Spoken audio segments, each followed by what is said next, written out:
ॐ अज्ञानतिमिरान्धस्य ज्ञानाञ्जनशलाकया चक्षुरुन्मिलितं येन तस्मै श्रीगुरवे नमः।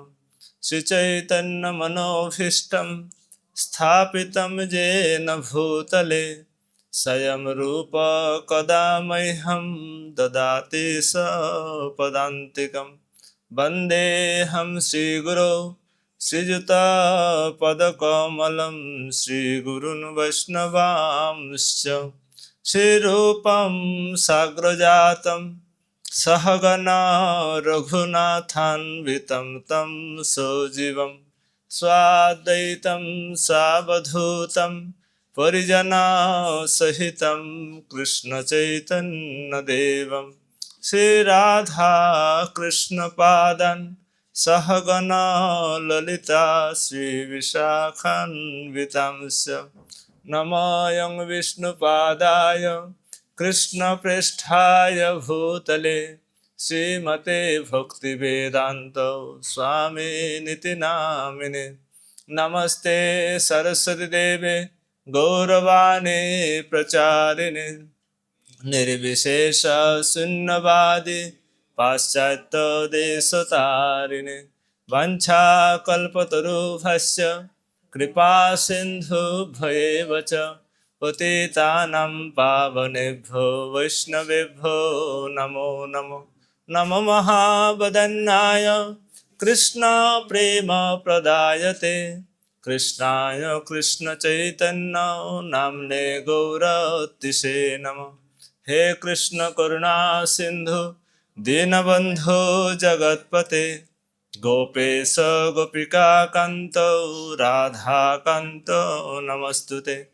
तप्त कांचन गौरांगी राधे वृंदावनेश्वरी वृषभानुसुते देवी प्रणमामि हरिप्रिये। जय श्री कृष्ण चैतन्य प्रभु नित्यानंद श्री अद्वैत गदाधर श्रीवासादि गौर भक्तवृंद। हरे कृष्ण कृष्ण कृष्ण हरे हरे हरे राम राम राम हरे हरे। हरे कृष्ण कृष्ण कृष्ण हरे हरे हरे राम राम राम हरे हरे। हरे कृष्ण कृष्ण कृष्ण हरे हरे हरे राम राम राम हरे हरे। ओम नमो भगवते वासुदेवाय।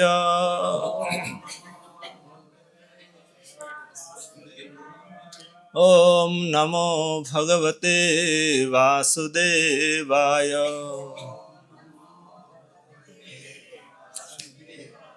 ओम नमो भगवते वासुदेवाय। नारायणं नमस्कृतं नरं चैव नरोत्तमं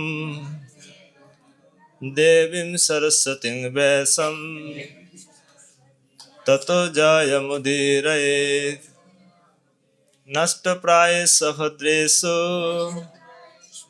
नित्यं भागवत सेवया भगवतेरुत्तम श्लोके भक्तिर्भवति नैष्ठिकी। मुखं करोति वाचालं पङ्गुं लङ्घयते गिरिं यत्कृपातमहं वन्दे श्रीगुरो दीनतारिणं श्रीचैतन्यमीश्वरं श्रीगुरो दीनतारिणम्। आज श्रीमद् भागवत गीता यथारूप 14 अध्याय श्लोक संख्या 12 बहुत सुंदर अध्याय है। गुणत्रय विभाग योग।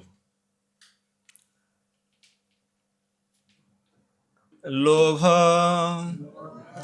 प्रवृत्ति आरंभ कर्मणाम असमः स्पृहा रजस्यतानि जायन्ते विवृद्धे भरतर्षभ। लोभ प्रवृत्तिरारंभ कर्मणामसमस्पृहा रजस्यतानि जायन्ते विवृद्धे भरतर्षभ। लोभ प्रवृत्तिरारंभ कर्मणामसमस्पृहा रजस्यतानि जायन्ते विवृद्धे भरतर्षभ। लोभ प्रवृत्तिरारंभ कर्मणामसमस्पृहा रजस्यतानि जायन्ते विवृद्धे भरतर्षभ। श्रील प्रभुपाद के द्वारा शब्दार्थ। लोभ लोभ प्रवृत्ति कार्य आरंभ उद्यम कर्मणाम कर्म में असमः अनियंत्रित स्पृहा इच्छा रजसी रजोगुण में एताने ये सब जायन्ते प्रकट होते हैं विवृद्धे अधिकता होने पर भरत ऋषभ हे भरत वंशियों में प्रमुख। श्रील प्रभुपाद के द्वारा अनुवाद और तात्पर्य। हे भरत वंशियों में प्रमुख, जब रजोगुण में वृद्धि हो जाती है तो अत्यधिक आसक्ति सकाम कर्म गहन उद्यम तथा अनियंत्रित इच्छा एवं लालसा के लक्षण प्रकट होते हैं।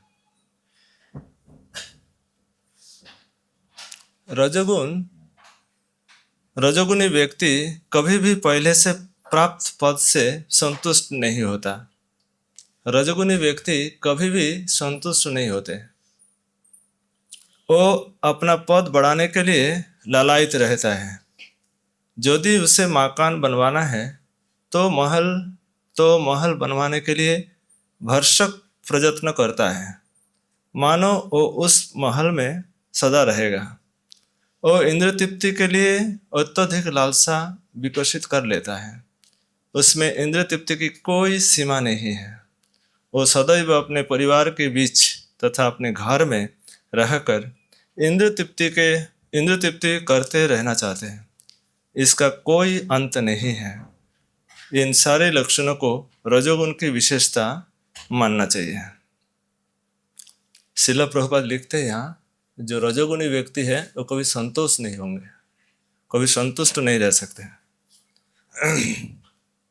और रजोगुणी व्यक्ति अपना पद बढ़ाने के लिए हमेशा लालायित रहते हैं। और चाहिए अपना और पोस्ट पोजीशन को बढ़ाने के लिए प्रयास करते रहते हैं। यदि उसे मकान बनवाना है तो पहले वो महल बनवाने के लिए भरसक प्रयत्न करता है। हाँ, ऐसे भी हम लोग भक्त बन गए, फिर भी हम लोग का चेतना भी अभी ऐसे ही बना हुआ है। ऐसे नहीं कि हम सब शुद्ध हो गए, हम सब भगवान के भक्त हो गए। इसका अर्थ ये नहीं है कि हम इससे मुक्त हो गए। मानो वो उस महल में सदा रहेगा। प्रभुपाद जी लिखते हैं कि जो रजोगुणी व्यक्ति है मकान बनवाते हैं और वो सोचते कि हम जिंदगी भर इसी में रहेंगे। वो इंद्रिय तृप्ति के लिए अत्यधिक लालसा विकसित कर लेता है। उसमें इंद्रिय तृप्ति की कोई सीमा नहीं है, इंद्रिय तृप्ति की कोई सीमा नहीं है। वो सदैव अपना परिवार के बीच तथा अपने घर में रहकर इंद्रिय तृप्ति करते रहना चाहते हैं। इसका कोई अंत नहीं है। इस सारे लक्षणों को रजोगुण की विशेषता मानना चाहिए।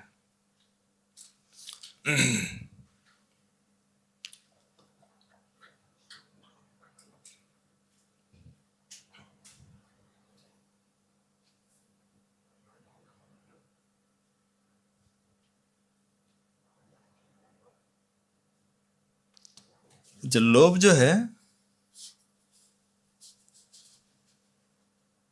लोभ किसको कहते हैं? जो है और भी चाहिए उनको।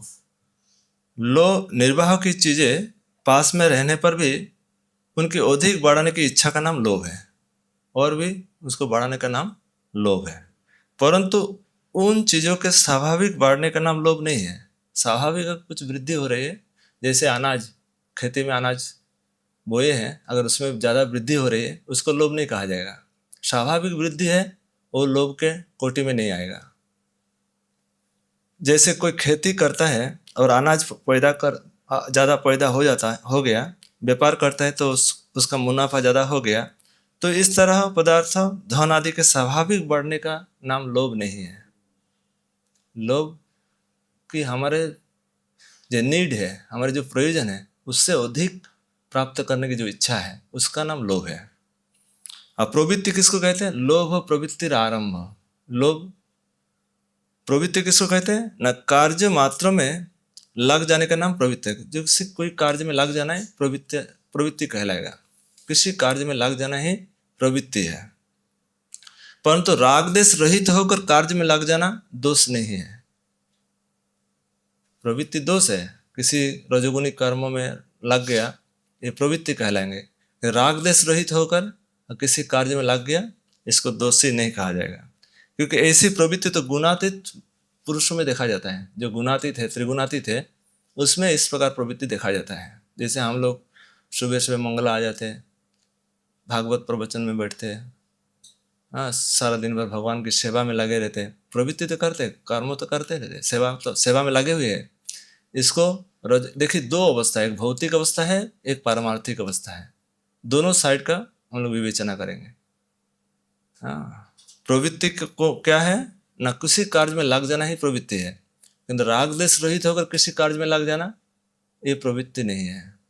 इसमें दोष नहीं लगता। इसको प्रवृत्ति कहेंगे, किंतु इसमें दोष नहीं लगेगा। राग देश जो हमारा जड़ है, जो बंधन का मूल कारण है, इससे रहित होना पड़ेगा। हाँ, राग पूर्वक अर्थात सुख, आराम, धन आदि की इच्छा को लेकर क्रिया में प्रवृत्त हो जाना ही दोषी है।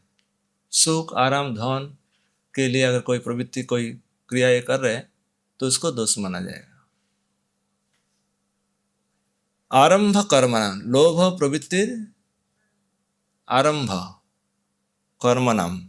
संसार में धनी और बड़ा कहने के लिए, मान, आदर, प्रशंसा आदि पाने के लिए नए नए कर्म करना, नए नए व्यापार शुरू करना, नए नए फैक्ट्रियाँ खुलना, नए नए दुकानें खुलना आदि कर्मों का आरंभ कहेंगे। आरंभ किसको कहेंगे? कोई नया नया फैक्ट्री खोल रहे हैं, व्यापार को चलाने के लिए उद्यम कर रहे हैं, इसको आरंभ कहेंगे।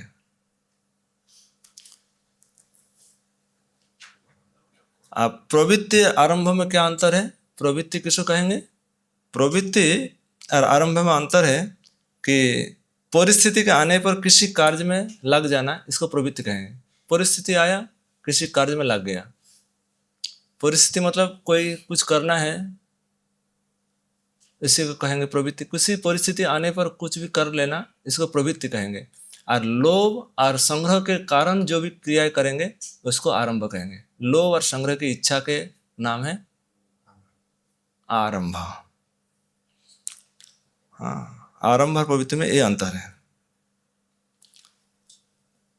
भोग और संग्रह के लिए नए नए कर्म का शुरू करना आरंभ कहलाएंगे।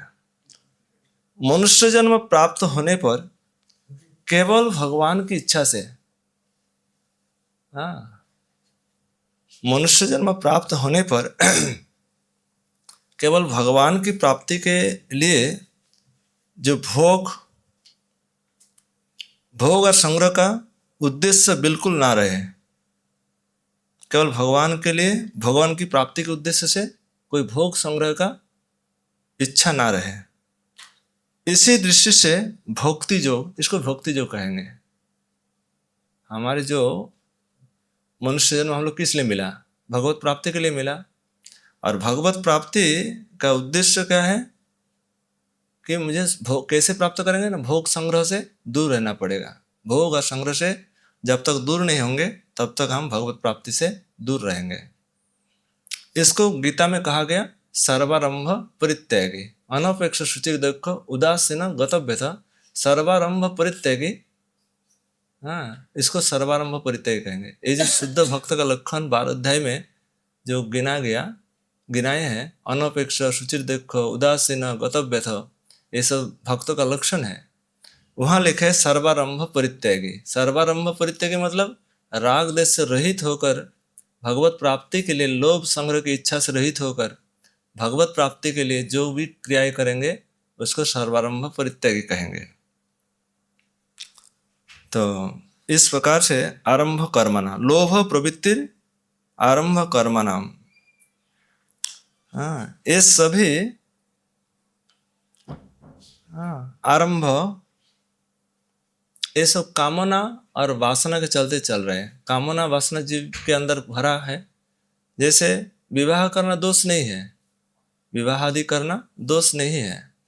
भगवान के जो संतान, कृष्ण भक्त संतान उत्पन्न करने की इच्छा से कोई विवाह आदि कर सकते हैं, किंतु विवाह को कोई एक लाइसेंस ना बना ले कि मुझे लाइसेंस मिल गया, मुझे भोग प्राप्ति के लिए, भोग संग्रह के लिए एक मशीन बन गया।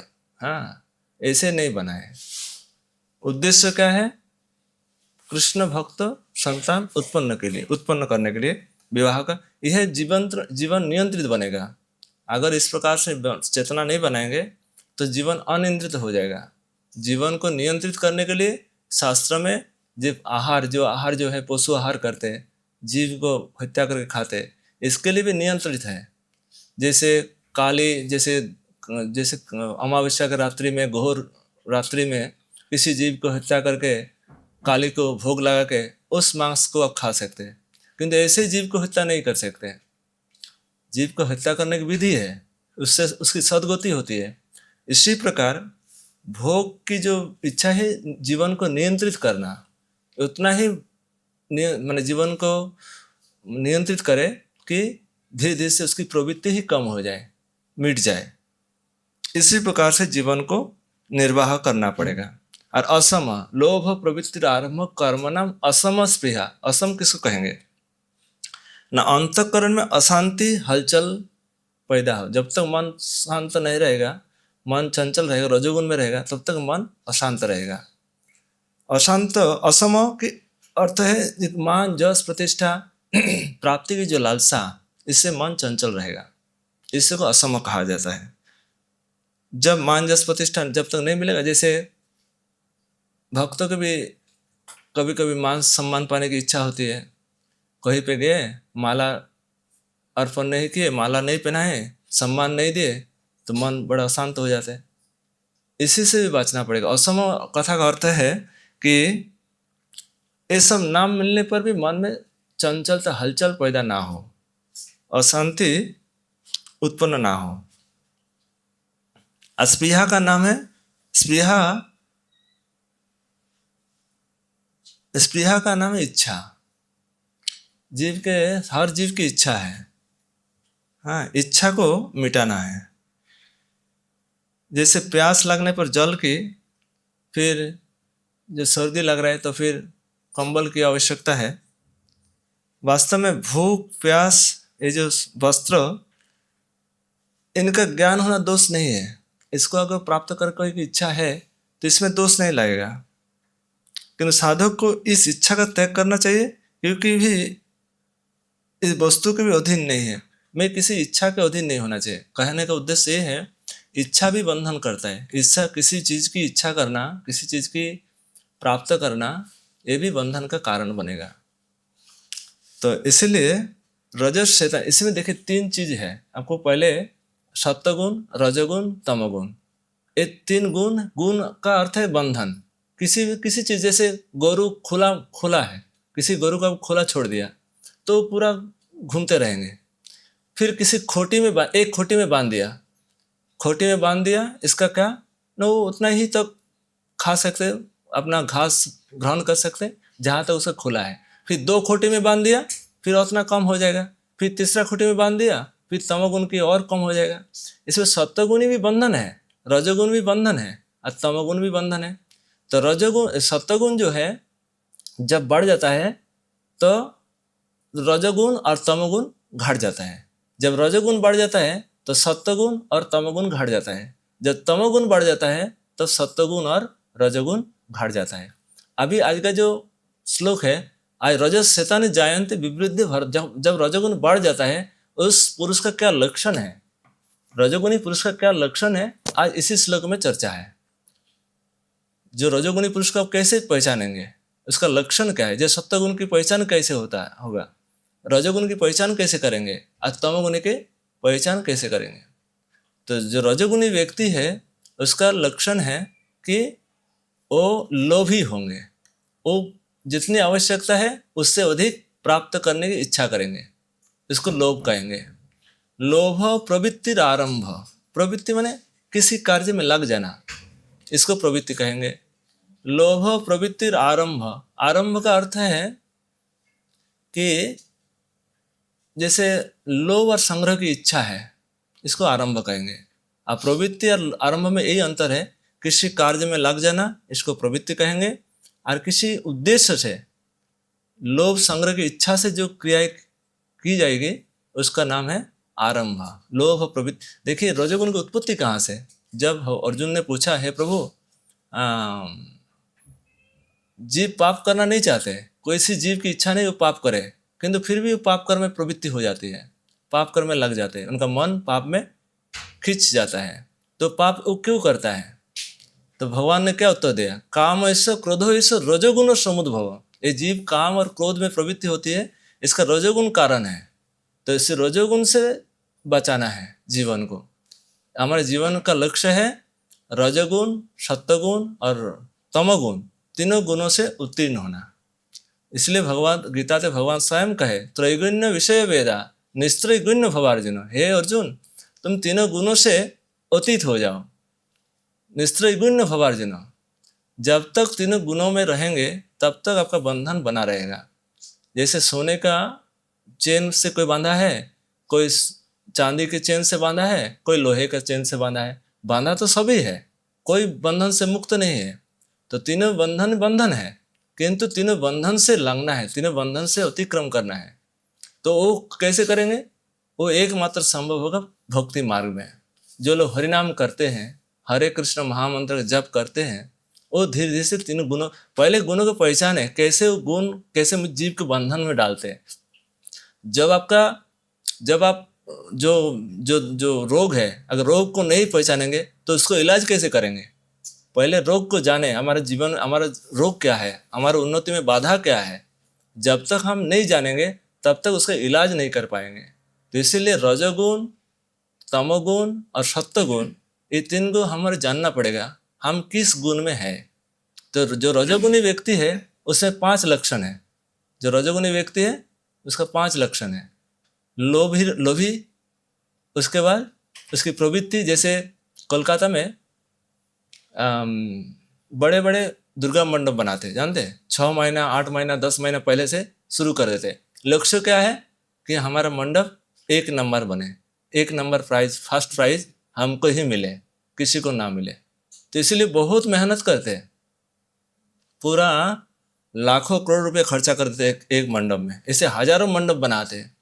तो इसीलिए प्रवृत्ति उनकी क्या है कि मान जस प्रतिष्ठा की लालसा है, उसमें मान जस प्रतिष्ठा का घुसा हुआ है। लोभ क्या है, मुझे जितना है उससे हम संतुष्ट है, किंतु संतुष्ट नहीं है, और मुझे और चाहिए, और चाहिए। इसको लोभ कहेंगे। लोभ एक है नीड और ग्रीड। नीड जितनी आवश्यकता है उतना स्वीकार करे, नीड कि नीड को क्रॉस कर जाते हैं, ग्रीड में रूपांतरित हो जाते हैं कि नहीं मुझे उतना से संतुष्ट नहीं है, मुझे और चाहिए, इसको कहेंगे ग्रीड। तो इससे मुक्त होने के लिए साधु संग की बहुत बहुत जरूरी है। इसको देखिए, आप घर में बैठे बैठे सत्संग कुछ सुन लिया, कुछ देख लिया, पढ़ लिया, इसमें उतना फल, उतना लाभ नहीं मिलेगा जितना लाभ आपको साधु संग में मिलेगा। साधु संग की इतनी महिमा है कि अगर आप क्षण भर के लिए अगर आपको समय मिल गया, अगर साधु संग में बैठ गया, तो उसी से आपका कल्याण हो जाएगा। अगर आप सोचेंगे मेरे घर में तो बहुत सारी गीता है, किताब है, ग्रंथ है, मैं उससे पढ़ लेंगे, अपने आप जान लेंगे, इससे उद्धार होने वाला नहीं है। जब तक साधु मुख से भगवान की कथा नहीं सुनेंगे तब तक उद्धार होने का कोई संभावना नहीं है। इसीलिए साधु संग, इसलिए पहले क्या होता था, अभी तो मीडिया का युग आ गया, समय इतना बदल गया। पहले समय में लोग कुंभ में चले जाते हैं, उस समय साधु का दर्शन होता था कुंभ मेला में, तो लोग 5 महीना 6 महीना पहले से तैयारी करते जो वहाँ साधु दर्शन करेंगे, साधु मुख से हरि कथा सुनेंगे। पहले इतने उन लोग जो पुराने लोग हैं, पहले ऐसे नियम रीति रिवाज था कि कुंभ में साधु का दर्शन होगा, साधु मुख से हरि कथा सुनने को मिलेगा। किंतु वर्तमान समय भगवान की कृपा से बहुत सुलभ है, सुयोग सुविधा है कि हम घर में बैठकर भी हरि कथा सुनते हैं। अगर ऑनलाइन सुने अच्छा है, क्योंकि उससे भी अच्छा है ऑफलाइन, जैसे साधु के सामने बैठ के कुछ सुना, क्योंकि उससे साधु की कृपा भी वर्षा होती है, कृपा का भी संचार होता है। इसीलिए जहाँ तक हो सके कहीं भी हो, साधु जो भगवान की चर्चा ही कर रहे, भगवान की कथा सुना रहे, निष्काम भाव से, कोई किसी चीज़ की प्राप्ति की जो लालसा नहीं है, ऐसे संतों के मुख से कहीं भी कथा सुने, आपका कल्याण होकर रहेगा। एक डाकू था, उनका नाम था गोवर्धन डाकू। क्या नाम था? गोवर्धन डाकू। तो गोवर्धन डाकू, उनका जीवन का लक्ष्य चोरी करना। डाकू का क्या लक्ष्य है? चोरी चमारी करना। तो एक दिन कथा में किसी प्रकार बैठ गया, चोरी करते करते, भाई पकड़ा ना जाए, कम से कम लोग जानेंगे साधु है, साधु के बीच में बैठ गया, कथा सुन लिया। तो जो वक्ता वो कृष्ण की महिमा बारे में सुना रहे थे कि वृंदावन की जो भगवान कृष्ण है, ऐसे मनोहरी रूप है, ऐसे सुंदरतार सुंदर माने यही नाम है, हाँ श्याम सुंदर नाम है, गोचारण करते हैं, कमर में करधनी है सोने की, हाँ हाथ में बाजूबंद है सोने की, गले में जो चीख है वो भी बहुत कीमती है। तो ये सुनकर डाकू का मन में बड़ा लोभ हुआ, अरे बड़ा अच्छा चीज़ मिल गया, मुझे तो और क्या चाहिए, मुझे तो यही तो चाहिए। अगर इतना मेहनत करने पर भी कुछ नहीं मिलता है, और इसको तो हम आसानी से पकड़ लेंगे, इनका अगर एड्रेस मुझे पता चल जाए तो इनको मैं आसानी से इसको पकड़ लेंगे और मुझे हमारा ज़िंदगी और कुछ करना नहीं पड़ेगा। तो उन्होंने क्या किया, आराम से उनके पास जाकर उनका पूरा पता ले लिया, उनका क्या एड्रेस है, उन्होंने कह दिया कि वृंदावन में केसी घाट के जो तमाल ट्री है उसी गाछ के नीचे वो गैया चराते हैं, उनका सब पूरा एड्रेस लिख दिया। लिखने के पश्चात वो सोचे कि आज से मैं खाना पीना सब छोड़ के शुद्ध उनका नाम, जैसे उनका नाम भूल ना जाए, श्याम सुंदर दौड़ते हुए, भूखे प्यासे दौड़ते हुए आ रहे हैं। किससे मिलने के लिए? वही श्याम सुंदर से मिलेंगे, क्योंकि मुझे बहुत धन की आवश्यकता है।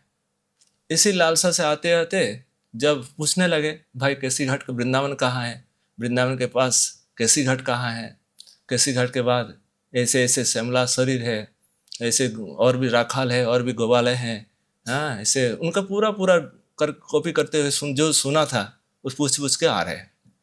तो भगवान में देखिए बहुत दिन से भूखे प्यासे हमारे भक्त दौड़ते हुए हमारा नाम लेते हुए आ रहे हैं, तो इनको दर्शन तो देना ही है। मन तो सच्चा है, मन पवित्र है, तो भगवान का नाम से और पवित्र बन गया। जो हमारी जो अपवित्रता कहाँ है कि हम भगवान का नाम नहीं लेते, इसलिए हमारा अंतःकरण अपवित्र है।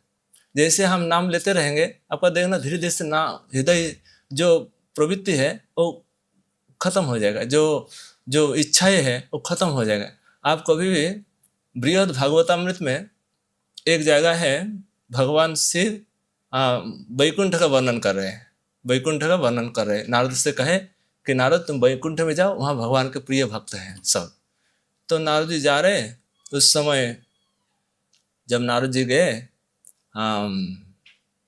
तो नारद जी जब वैकुंठ का वर्णन चल रहा था तो बोले इस भौतिक जगत में लोगों के पास बहुत संपत्ति है और वैकुंठ में भी बहुत सबके पास संपत्ति है, किसी के पास संपत्ति की कमी नहीं है।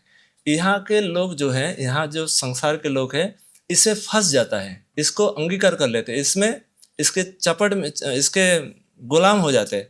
किंतु जो वैकुंठ वासी है उनके पास भी धन है, ऐसे नहीं वो धन की कुछ कमी है, वो लोग उसका अंगीकार नहीं करते, उसको अपना नहीं मानते। यही दोनों में अंतर है। जो वैकुंठ वासी है वो धन को अपना अंगीकार नहीं करते, उसको स्वीकार नहीं करते, उससे लोभ उत्पन्न नहीं करते कि मेरा है, मेरी इसको भोगना है, इसकी भावना नहीं है।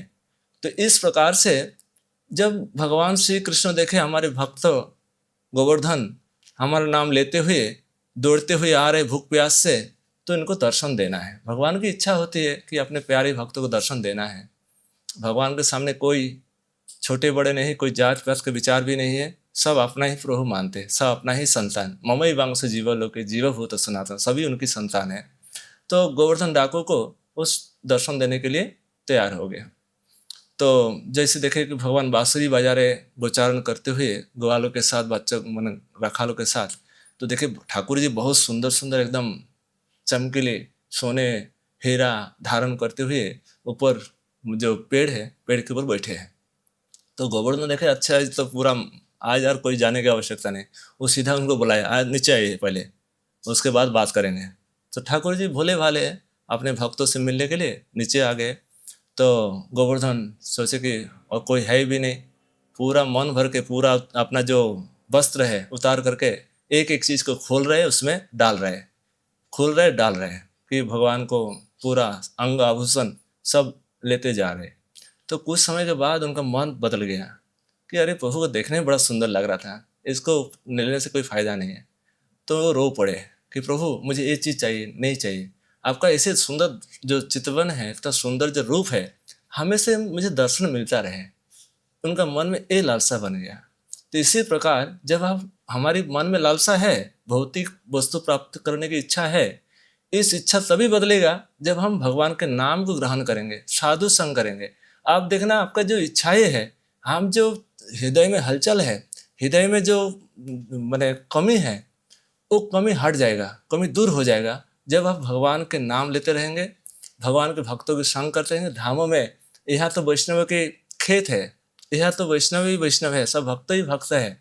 यहाँ जैसे आपको हवा भी लग जाए आपका जीवन सुधार जाएगा। वृंदावन की भूमि इतनी पवित्र है, इतनी मधुरिमा है, इतना सुंदर यहाँ का जो वातावरण है। यहाँ के कोई अगर ऐसे भजन भी ना करे, भजन करने की आवश्यकता, यहाँ भजन उसको घाड़ पकड़ के कराएगा। यहाँ तो भजन आपका करना ही पड़ेगा, वो आपको करा देंगे।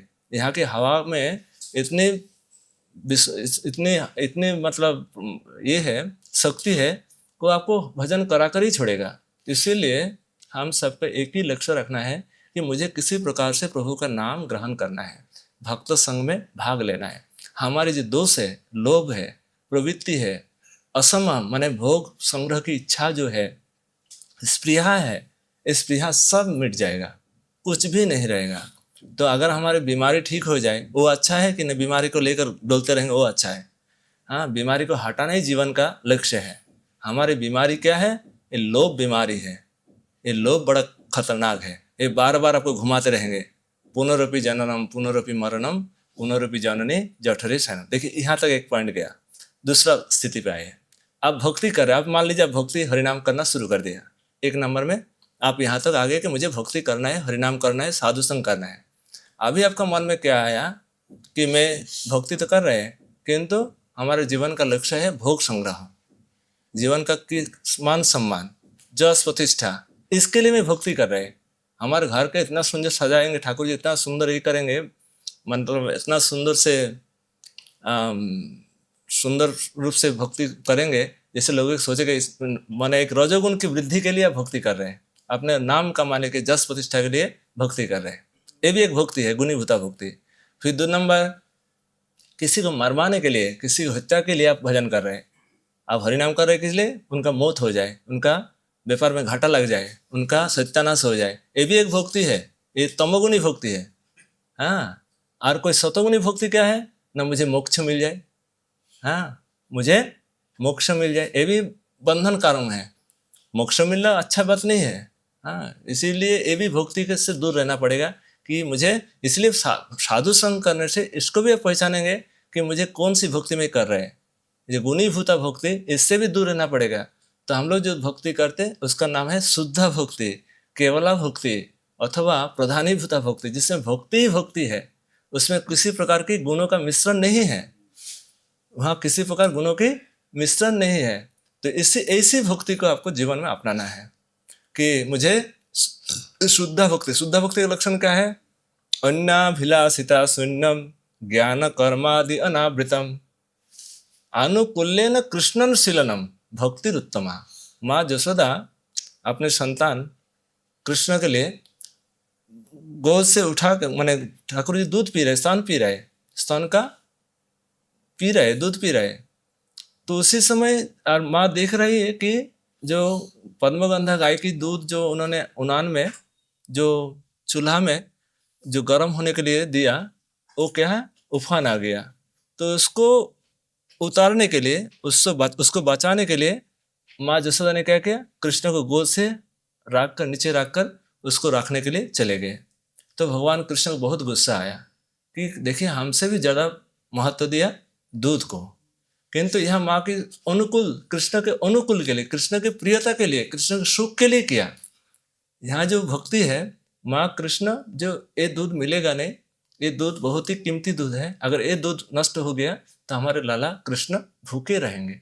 कृष्ण के सुख के लिए भगवान माँ जसोदा कृष्ण को जमीन में रख कर चले गए। इसको शुद्धा भक्ति कहेंगे। इसको कोई मतलब गुणीभूता व कोई निम्न भक्ति नहीं कहेंगे। हाँ, इसी प्रकार जो भक्ति है, तो ऐसे भक्त, ऐसे जो रजोगुणी से कैसे बाँचे, इसका उद्धार, इसका प्रमाण दिया जा रहा है। हाँ, जैसे भोग से कैसे हम भक्ति को ले जाए, भोग से हमारे जीवन, हमारे मन, हमारे प्राण, इंद्रिया सब भोग से डूबा हुआ है। इच्छा, लोभ, प्रवृत्ति, आरंभ, कर्म नाम, असम स्पृहा, ये जो 5 जो लक्षण है, इसको कैसे कन्वर्ट करें, इसकी पॉलिसी जानना पड़ेगा। अरे ये पॉलिसी महापुरुष सरल भाव से कहे, चेत दर्पण मार्जनम। जब हम रोज हरिनाम करेंगे तो आप इसको पहचानेंगे ना, मैं यहाँ तो फंसा हुआ है, इससे निकलना है मुझे। हमारा चित्त जो दर्पण है, इसमें मलिनता से भरा है। हाँ, इस मलिनता से रक्षा करने के लिए, मलिनता से अपने जीवन को बचाने के लिए हरिनाम का स्वीकार करेंगे। एक बार एक छोटा सा और एक लड़का नाम था फरीद। क्या नाम था? फरीद नाम था। तो फरीद क्या किया, बहुत लोभी थे। लोभ, इसका जागतिक लोभ समझ सकते हैं कि जागतिक लोभी थे।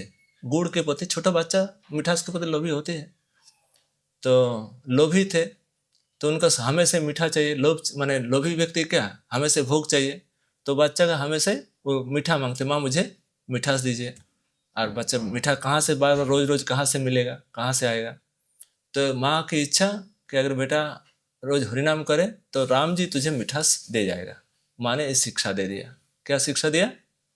अगर राम नाम करे, रोज राम नाम करे तो राम जी तुझे मिठास दे जाएगा। वो बेचारा आँख बंद करके, माँ थोड़ा सा आसन बना देते, आँख बंद करके राम राम हरे कृष्ण नाम जप करते करते, अब माँ क्या करती थी, पीछे से एक छोटा सा लाड्डू, मिठास का लाड्डू छोड़ के चले जाते। जैसे उसको मिठास मिलते, कहते कि मामा मुझे मिठास मिल गया, राम जी मुझे मिठास दिया। उनका विश्वास हो गया क्या, राम जी मुझे मिठास दे जाते। और रोज रोज ऐसे प्रकार के माँ रोज करते। माँ बुद्धिमती है, बच्चा को भौतिकता से पारमार्थिक में ले जाना चाहते हैं। हाँ, तो माँ क्या करती, रोज बैठा देते, कभी कभी 5 मिनट, 10 मिनट, 20 मिनट, बच्चा है जितना समय बैठ सके करे। तो उनको अच्छा लगने लगे। कभी कभी 1-1 घंटा बढ़ जाते, कभी 2 घंटा बढ़ जाते, कभी 3 घंटा बढ़ जाते। धीरे जितना नाम में मिठास लगने लगा, उतना उसमें उसकी समय और नाम की, एक्चुअली नाम में एक मिठास है। जिसको नाम में मिठास लग जाए उसको और कुछ करने का मन नहीं करेगा। मैंने लगे कि नहीं, मुझे नाम ही नाम पीना है, नाम का रस ही आस्वादन करना है। इस समय नाम में रस नहीं है, क्योंकि विषय भोग में रस चखा हुआ है, इसलिए नाम उसमें जब तक इसका रंग नहीं हटेगा तब तक उसका रंग चढ़ेगा नहीं। तो उसी प्रकार जब वही फरीद रोज रोज नाम करते और माँ मिठास दे जाते, इस प्रकार चलते रहे बहुत दिन। कुछ दिनों के बाद सुबह बढ़ जाते, शाम को उठते। कभी कभी ऐसे भी हुआ जब नाम में बहुत रस आने लगे तो सुबह बढ़ जाते और शाम तक हरिनाम करने लगे। तो एक दिन कहे कि माँ मुझे मिठास नहीं चाहिए, मुझे वन जाने की आज्ञा दे दीजिए, मैं वन में जाकर प्रभु का नाम स्मरण करेंगे। देखिए कहाँ से फंसा था, भोगों में फंसा था। कैसे कैसे उसमें से निकले, नाम के माध्यम से। जहाँ नाम का रस मिल गया, मुझे और मिठास नहीं चाहिए और मुझे सांसारिक भोग की लालसा नहीं है, मुझे वृंदावन जाने की आज्ञा दीजिए, मैं वृंदावन में जाकर भरपूर सारा दिन भर नाम संकीर्तन करेंगे। यही जीवन का उद्देश्य है। हाँ, जब तक ये भोगों में फंसे रहेंगे तब तक हम भगवत भक्ति रस आस्वादन नहीं कर पाएंगे। अगर भगवत और भक्ति रस आस्वादन करना है तो मुझे यहाँ से लोभ प्रवृत्ति आरंभ कर्मणाम असमस्पृहा। हाँ देखिए यहाँ लिखते हैं प्रेम भक्ति चंद्रिका नरोत्तम दास ठाकुर महाशय की बड़ा सुंदर। काम क्रोध लोभ मोह मद मात्सर्य दंभ स। काम क्रोध लोभ, काम क्रोध लोभ मोह मात्सर्य दंभ सह नियुक्त करिब स्थाने स्थाने। नियुक्त करिब, सबको नियुक्त करिब स्थाने स्थाने। हाँ, हृदय करी आनंद करी हृदय, आनंद करी हृदय रिपु करी पराजय अनायासे भजीब गोविंद। इसका अर्थ ये है, ये जो हमारे फंसने के कारण 6 शत्रु है, काम क्रोध लोभ मोह मद मात्सर्य, इसको हम यथास्थान में लगाकर इसका हिस्से में माने जीत लेंगे, इसको हमें अपना अधीन कर लेंगे। कैसे करेंगे? काम कृष्ण कर्मार्पणे क्रोध भक्त देसी जने लोभ हरि संगे हरि कथा। लोभ साधु संगे हरि कथा। मोह इष्ट लाभ विने मद कृष्ण गुण गाने नियुक्त करिब जथा तथा। ये जो 6 रिपु है इसको कैसे लगाएंगे? न काम को कृष्ण कर्मार्पण में लगाएंगे, जहाँ कृष्ण कर्म करना है, भगवान का ही कर्म करना है। काम कृष्ण कर्मार्पणे क्रोध भक्त देसी जने, क्रोध भक्त देसी जने, जहाँ भगवान के भक्तों में देश कर रहे वहाँ क्रोध के लगाओ। लोभ साधु संग हरि कथा, लोभ को कहाँ लगाएंगे? साधु संग में, हरि कथा में लोभ को लगाना पड़ेगा। लोभ साधु संग में हरि कथा। और मोह इष्ट लाभ विने, जैसे हमारे श्याम सुंदर प्यारे हैं, इससे मोह होना चाहिए कि मुझे बार बार दर्शन करने को मिले, बार बार इनका सुंदर चितवन दर्शन करने को मिले। इस प्रकार मोह होना चाहिए। मोह माने यही हमारा सबसे बड़ा जीवन का लक्ष्य है। हाँ, कृष्ण बनना हमारे जीवन का लक्ष्य है। इसको बार बार निहारे, बार बार दर्शन करे, कभी दर्शन छूटे ना। जैसे चैतन्य महाप्रभु सुबह से लेकर दोपहर 12 बजे तक श्याम सुंदर जगन्नाथ देव को दर्शन करते थे, एक टोक, कभी आँख कभी इधर उधर नहीं करते। जहाँ से जो महाप्रभु जहाँ खड़े होते और जो गरुड़ स्तंभ है, शुद्ध एक बार जगन्नाथ जी के दर्शन होगा, जगन्नाथ जी को ही दर्शन करते थे श्याम सुंदर भाव में कि हमारे श्याम सुंदर, हमारे प्यारे श्याम सुंदर उपस्थित है, उनको दर्शन करना है। सुबह से लेकर 12 बजे तक, दोपहर 12 बजे तक उन्होंने दर्शन करते थे। कितना दर्शन की लालसा है। ऐसे ही दर्शन को हमारा जीवन में उद्देश्य बनाना है। मोह इष्ट लाभ विने मद कृष्ण गुण गाने। अगर मुझे कुछ भी शब्द बोलना है तो भगवान कृष्ण का ही नाम बोलना है। नाम मद कृष्ण गुण गाने, कृष्ण गुण गाने में मतवारा होना है कि मुझे और कुछ बोलने का इच्छा ना हो। एक कवि ने एक आचार्य ने लिखा है कि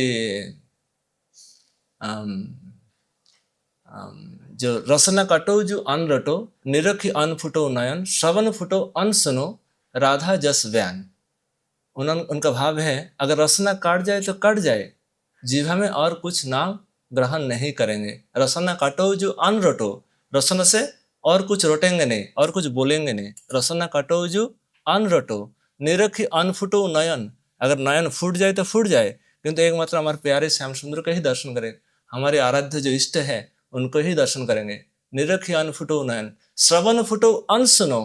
मैं श्रवण से और कुछ नहीं सुनेंगे और कुछ सुनने की लालसा भी नहीं करेंगे, हमारे प्यारे की बातें ही सुनेंगे। हाँ, श्रवण फुटो अन सुनो राधा जस बयान। राधा रानी की जस है, वो जस का ही श्रवण करेंगे, उनकी जस की गायन करेंगे, कीर्तन करेंगे। यही जीवन का उद्देश्य होना चाहिए। यहाँ लिखे देखिए 2-3 श्लोक, बड़ा सुंदर कीमती श्लोक है, मैं इसको आपको सुनाता हूँ। ये लिखते हैं देवर्षि नारद प्राचीन वर्षि कहते हैं, तस्मिन महान मुखरिता मधुभित चरित्र पीयूष पीयूष शेष सरिता पीयूष शेष सरिता परित स्रवंती ताये पिबन्ति अविदृशो निप गाढ़कर न स्पृशन्ति असन ट्रेड भयशोपमोह। इसका अर्थ ये है कि जब आप भगवान के मधुर गाथा सुनेंगे तब आपका भूख प्यास शोक मोह भय सब दूर हो जाएगा। इस श्लोक का भाव यही है। अगर आप मधुर शब्द सुनेंगे, भगवान की मधुराति मधुर लीलाएं श्रवण करेंगे, आपका भूख प्यास शोक मोह भय लोभ जो भी दुर्गुण है, जो भी अवगुण है, सब हट जाएगा। शुद्ध एकमात्र क्या करना है? भगवान की लीलाएं श्रवण करना है। इसीलिए भगवान जब पृथु महाराज को कुछ वर देना चाहते हैं, भगवान श्री कृष्ण पृथु महाराज को कुछ वर देना चाहते हैं, तो पृथु महाराज एक ही वर मांगे थे, हे प्रभु अगर आप वर देना चाहे तो मुझे करोड़ से भी अधिक मुझे कान दीजिए, इस कान से आपकी जो कथा श्रवण करने का सौभाग्य मुझे मिले। न कामय नाथ तदप्यहम क्वचित न जत्र जुष्मत् चरणाम्बुजा सव महत्तमांतर हृदयात् मुखच्युतो विधस्स कर्णा अजुतम एस वे वर। आप मुझे अगर वर देना ही चाहे तब कोटि अर्बुद कान मुझे दीजिए, जिस कान से मैं भर भर के भगवान की लीलाएं श्रवण कर सकूं। ये अगर वर देना है, इससे लाभ क्या होगा? हमारी जो लोभ है, ये लोभ हट जाएगा। हमारे जीवन का जो बंधन है जिससे हम फंसे हुए हैं, इस फंसने से हम बच जाएंगे। तो यहीं पे मैं विराम देंगे। किसी का कोई प्रश्न है जहाँ आपको समझ में कम आई है, हाँ कुछ जैसे लग रहा है कि हाँ कुछ ये करना है, सुधार करना है। लोभ प्रवृत्तिरारंभ कर्मणाम असमस्पृहा रजस्येतानि जायन्ते विवृद्धे भरत। हे भरतर्षभ, रजोगुण की जब वृद्धि होती है तब ये लक्षण दिखाई देंगे। क्या क्या? लोभ प्रवृत्ति कर्मणाम असमस्पृहा, लोभ प्रवृत्ति आरंभ कर्मणाम असमस्पृहा, ये 5 लक्षण उनमें दिखाई देगा। तो इससे कैसे बाँचे? तो मैं कुछ भक्ति योग बारे में, नाम के महिमा में कुछ सुनाया। अभी किसी का प्रश्न ना हो तो हाँ। हरे कृष्ण प्रभु जी, जैसे सतोगुण के द्वारा मोक्ष की प्राप्ति हो सकती है, तो ऐसा व्यक्ति को पुनर्जन्म नहीं लेना पड़ेगा और यह भगवत धाम की प्राप्ति होगी क्या? हाँ देखिए, बड़ा सुंदर है। सतोगुण से मुक्ति की प्राप्ति होती है, किंतु जहाँ सतोगुण जैसे मुक्ति भी भक्त लोग नहीं चाहते। सतोगुण जैसे जागतिक व्यक्ति, जो भौतिक व्यक्ति है, वो पुण्य कर्म करते हैं। पुण्य मतलब जैसे पुण्य कर्म जो है, जिसका हम पुण्य, जैसे हॉस्पिटल खोलना, कुछ बाबड़ी खोल देना, ये कर देना, कुछ ऐसे, इसको पुण्य कर्म कहेंगे। तो इससे जो उनका लाभ मिलेगा उससे वो स्वर्ग तक जाएंगे, जिसको मुक्ति बोलेंगे। तो इसका जो भक्त है वो भक्त मुक्ति से भी डरते हैं। भक्तों की यहाँ चर्चा नहीं है। ये जो स्वर्ग व मोक्ष की इच्छा है, ये भौतिक दशा में ही है। ये जो भौतिक व्यक्ति है उनका ही जीवन का लक्ष्य है, मुझे पुण्य करना है, मुझे भक्ति नहीं करना है, मुझे पुण्य करना है। और पुण्य करके उनका तो फल मिलेगा। छिने पुण्य मर्तलोकम विषम, जैसे पुण्य जब छीन हो जाएगा फिर यहाँ आना पड़ेगा। किंतु भक्त जो है, इसलिए भक्ति में चैतन्य महाप्रभु इतनी बड़ा महिमा क्यों है ना, महाप्रभु ने बहुत सुंदर जो इससे बाँचने का रास्ता बता दिया। जो जिस चीज़ प्राप्त करने पर और मनुष्य जन्म जोनि में आना नहीं पड़ेगा, यही महाप्रभु का सबसे बड़ा अवदान है।